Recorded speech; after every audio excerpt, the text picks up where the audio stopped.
I'm Philippe. This is Photography and Walking. So we're in Venice again. I didn't plan it, but here we are. Episode 5 ended in Venice. This episode begins in Venice, and episode 7 will take us even deeper into the city. It's not a trilogy, at least it wasn't meant to be. But sometimes the places we return to organize the story for us. Venice did that on its own. And honestly, Venice is allowed to repeat itself.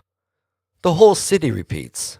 Bridges everywhere, one every few minutes, all of them short, all of them saying the same thing. Walk here, please, nothing else fits. No bikes, no scooters, no cars, no shortcuts, just footsteps, the sure stride of Venetians who know exactly where they're going, and the softer, hesitating footsteps of visitors who suddenly realize there are more stairs than they expected.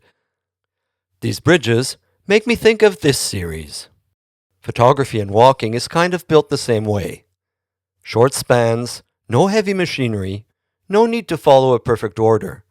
You can listen backwards, forwards, diagonally, but still, 6 follows 5. Even in a loose structure, some things keep their order. So I thought, if this episode is basically a tiny Venetian bridge between 2 Venetian chapters, why not use it in the way people use real bridges?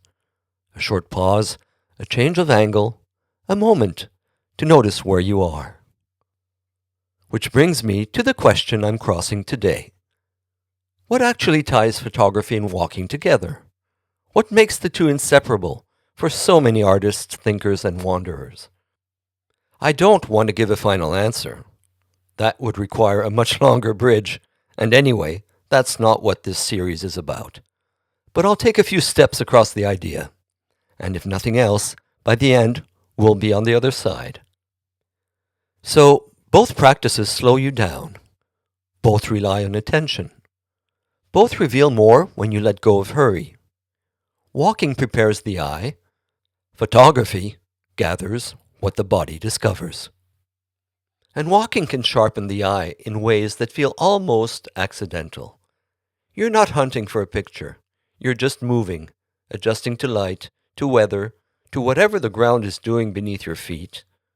As you do, small things can begin to stand out. A shift in texture, a flicker of movement, a color that doesn't belong but insists on being noticed. That's when photography sometimes steps in. Not as proof, not as a trophy, but as a way of collecting what your body may have already noticed. The two practices feed each other. One can clear the vision, the other can fix it for a moment.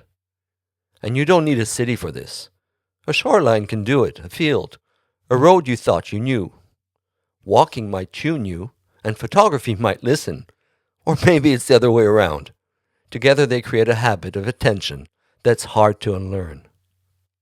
And maybe that's part of why the two practices stay close together. They invite different kinds of seeing. Walking offers a loose, unfocused gaze, the kind where your attention drifts ahead of you, or beside you, or even behind you. Photography adds a brief moment of precision, a tiny act of choosing. And when those two modes alternate, something interesting happens. You find yourself holding both at once.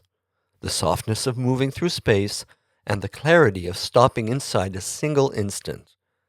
Neither one is complete on its own. Together they form a way of noticing that builds slowly, almost quietly, step after step. There's also the simple fact that walking often leads you to things you wouldn't have planned to see. A bend in a path you didn't expect, a detail in the corner of your vision, a sound that makes you turn.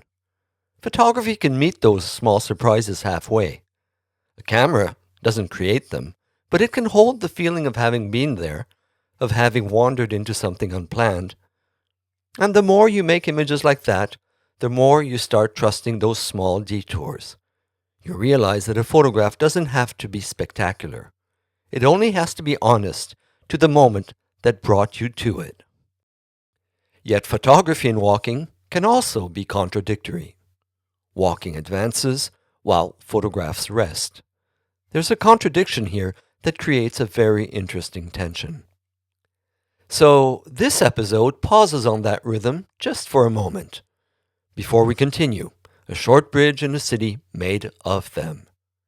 If you're enjoying photography and walking, the simplest way to help it grow is just to listen and share it with someone who might like it too. Thank you, and I'll see you for the next episode.